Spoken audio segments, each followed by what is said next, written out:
لیکن یزید بن معاویہ بھی ایک بھرپور سیاستدان تھا، عقل مند اور دانا تھا. تو اس نے کیا کیا، اس نے ان کا رگڑا لگایا. جب ان کا رگڑا لگایا تو وہ میدان جنگ سے بھاگ کھڑے ہوئے. تو انہوں نے پھر یزید بن معاویہ کے حوالے سے ایک سازشیں کی، مختلف سازشیں، یعنی سیدنا حسین رضی اللہ عنہ کو شہید کرنا، اسی طریقے سے اہل مدینہ کو بغاوت کے اوپر اتارنا وغیرہ وغیرہ.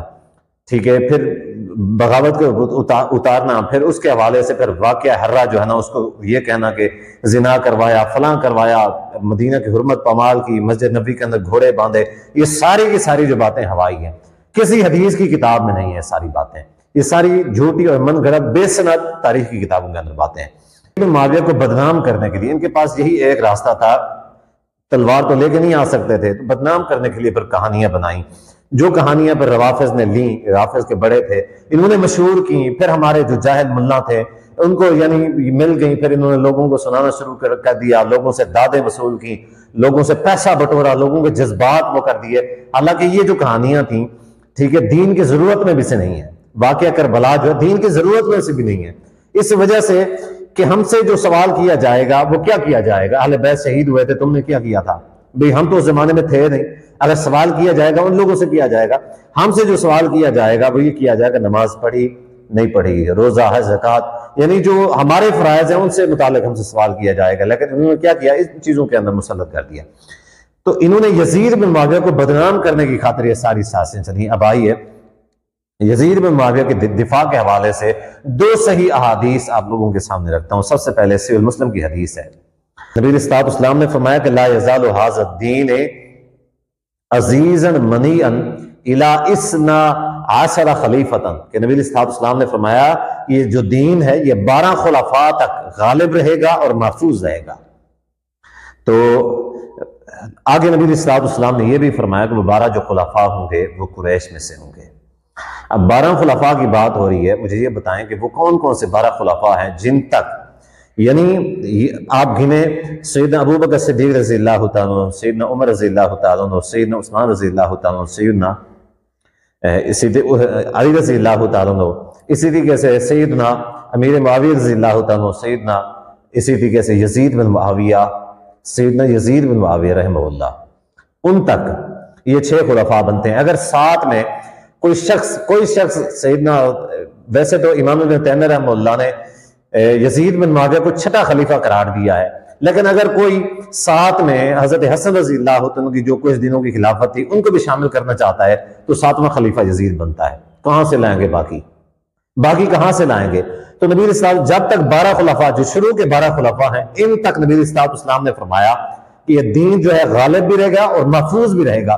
اور یہ کہتے ہیں کہ جو ہے نا عزتیں لوٹیں گئی، زنا کیے گئے، شرابیں چلتی رہیں، یہ ہوتا رہا، وہ ہوتا رہا، مدینہ کی حرمت پامال ہوتی رہی، فلاں ہوتا رہا، صحابہ کا، اہل بیت کا قتل عام یزید بن معاویہ کا طرح. ایسا کچھ بھی نہیں ہے. نبی علیہ الصلوۃ والسلام کی کیا یہ حدیث جھوٹی ہو گئی کہ نبی علیہ السلام نے فرمایا کہ میرا دین جو ہے وہ غالب رہے گا؟ یہ کہتے ہیں دین کو بچانے کے لیے حضرت حسین رضی اللہ عنہ نکلے تھے. تو واقعہ کچھ اور تھا. یہ کہانیاں گھڑ کے یزید بن معاویہ کو مدعون کرتے ہیں. یہ صحیح مسلم کی جو ہے آپ نے اپنی اسکرین کے اوپر دیکھی ہوگی حدیث. اب آئیے صحیح بخاری کی حدیث ہے. صحیح بخاری کا میرا حدیث ہے کہ نبی علیہ الصلوۃ والسلام نے فرمایا کہ ام حرام جن کے گھر پہ نبی علیہ الصلوۃ والسلام تھے، اور نبی علیہ الصلوۃ والسلام نے فرمایا کہ اول جیش من امتی یغزون البحر قد اوجبوا. نبی علیہ الصلوۃ والسلام نے فرمایا کہ میری امت کا سب سے پہلا لشکر جو ہے نا سمندر کی لڑائی لڑے گا، سب سے پہلا لشکر نبی علیہ الصلوۃ والسلام نے فرمایا قد اوجبوا، وہ جو ہے نا ان کے اوپر جنت واجب ہو چکی ہے. وہ لشکر کس کا تھا؟ وہ سیدنا معاویہ رضی اللہ عنہ کے اوپر تھا، کے بارے میں تھا. اس کے اوپر سب کا اتفاق ہے. تو ام حرام نے نبی علیہ الصلوۃ والسلام سے پوچھا کہ انا فیہم، کیا میں ان میں سے ہوں گی؟ نبی علیہ الصلوۃ والسلام نے فرمایا انت فیہم، کہ تو ان میں سے ہوگی. اسی طریقے سے آگے نبی علیہ الصلوۃ والسلام نے فرمایا اول جیش یغزون مدینہ کیسر مغفور اللہ. نبی علیہ السلام نے فرمایا سب سے پہلا لشکر جو مدینہ کیسر یعنی قسطنطنیہ کے اوپر حملہ کرے گا، نبی علیہ الصلوۃ والسلام نے فرمایا وہ مغفور اللہ میں، وہ بخشے ہوئے ہیں.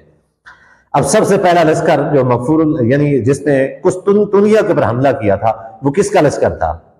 وہ یزید بن معاویہ کا لشکر تھا. اس لشکر کا سپہ سالار یزید بن معاویہ تھا. اب اس حوالے سے کچھ لوگ جو ہے نا یعنی یزید بن معاویہ سے یہ فضیلت چھیننے کے لیے یہ کوشش کرتے ہیں کہ جی نہیں وہ یزید بن معاویہ تو سب سے آخری تھا، ٹھیک ہے، یزید بن معاویہ کیا تھا؟ سب سے آخری تھا، اس سے پہلے اور بھی کئی سارے حملے ہو چکے تھے۔ سب سے پہلی بات بھی آپ لوگ کہتے ہو کہ یزید بن معاویہ ایک طرف کہتے ہو زانی تھا، شرابی تھا، دین کو بدل دیا تھا، تو زانی اور شرابی جہاد کیوں کرے گا؟ یعنی بے وقوفوں والی بات ہے۔ میں یہ پوچھتا ہوں کہ یزید بن معاویہ کو زانی اور شرابی کہنے والے کیا خود زانی اور شرابی ہیں؟ وہ اپنے بارے میں کہتے ہیں کہ ہم زانی اور شرابی ہیں۔ اگر وہ یہ کہتے ہیں کہ ہم زانی اور شرابی نہیں ہیں اور ساتھ میں یہ بھی کہتے ہیں کہ جی ہم جو ہے نا، پھر ان سے سوال یہ کہ تم جہاد کیوں نہیں کرتے؟ یعنی تم زانی اور شرابی اور عیاش نہیں ہو، اس کے باوجود جہاد نہیں کرتے، تو یہ کیسے ممکن ہے کہ یزید زانی اور شرابی تھا، عیاش تھا اور ساتھ میں وہ جہاد بھی کر رہا تھا؟ یعنی الزام لگاتے ہوئے ان بے شرموں کو شرم نہیں آتی؟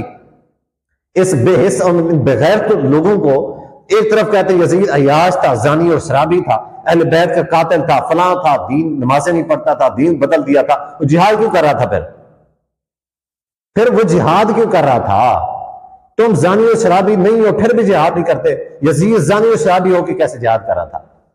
اس کا جو مدلل جواب، یہ تو پھکی تھی ان کے لیے، اس کا مدلل جو جواب ہے امام ابو زرع دمشقی رحمہ اللہ نے، ان کی کتاب جو ہے تاریخ، ان کی جو کتاب ہے تاریخ کی، اس میں انہوں نے یہ مکمل روایت نقل کی ہے، آپ اپنی سکرین کے اوپر دیکھ سکتے ہیں، مکمل روایت نقل کی ہے جس میں انہوں نے فرمایا ہے کہ یزید بن معاویہ کو 55 ہجری کے اندر یزید بن معاویہ کو سیدنا معاویہ رضی اللہ تعالیٰ نے ایک لشکر کا سربراہ بنا کے قسطنطنیہ بھیجا تھا، ٹھیک ہے، تو قسطنطنیہ بھیجا تھا، وہاں پہ جو ہے نا یزید نے سب سے پہلے جو لشکر تھا جس نے قسطنطنیہ کے اوپر حملہ کیا تھا وہ یزید بن معاویہ کا لشکر تھا۔ یہ صحیح سند کے ساتھ موجود ہے، امام ابو زرع جو دمشقی ہیں ان کی تاریخ کی کتاب کے اندر، جبکہ لائیں ایک بھی صحیح حدیث اس طرح کی لکھا دیں، صحیح سند کے ساتھ ایک روایت دکھا دیں صحیح سند کے ساتھ جس میں یہ ہو کہ یزید معاویہ سے پہلے کس نے جو ہے نا کسی نے قسطنطنیہ کے اوپر حملہ کیا ہے۔ ان بے شرموں کو شرم نہیں آتی کہ حدیث کا مطلب موڑنے کے لیے یزید معاویہ کی دشمنی میں آ کے پہلی حدیث کا انکار کرتے ہیں، ٹھیک ہے، دوسری حدیث کا انکار کرتے ہیں، بخاری اور مسلم کی حدیثوں کا انکار کرتے ہیں، ان کو شرم نہیں آتی؟ تو بھائی یہ حدیثیں ہیں، ایک طرف تمہاری تاریخ ہے اور ایک طرف بخاری اور مسلم کی احادیث ہیں، تو کس کو مانو گے؟ بخاری اور مسلم کی احادیث کو مانو گے یا پھر تم جو ہے نا یعنی اپنی جھوٹی تاریخ کو مانو گے، بے سند تاریخ کو مانو گے؟ یعنی مرزا جہلمی بدبخت جو ہے وہ کہتا ہے کہ یزید بن معاویہ جو ہے وہ سب سے آخری تھا، یعنی تمہیں شرم نہیں آتی؟ تم ایسے بدبخت ہو کہ جہاد نہیں کرتے اور جو جہاد کرنے والا ہے اس کے اوپر لام تان کر رہے ہو، ایسے بے شرم ہو۔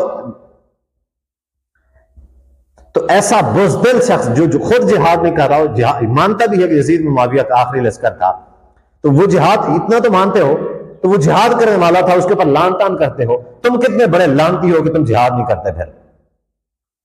تو میں یہاں پہ یہ کہنا چاہوں گا، آج کا سب سے بڑا ملا جو ہے نا، سب سے بڑا ملا جو اپنے آپ کو ولی متقی سمجھتا ہے، وہ یزید بن معاویہ سے کہیں زیادہ یعنی نیچے ہے۔ اس کی حیثیت ہی کیا ہے؟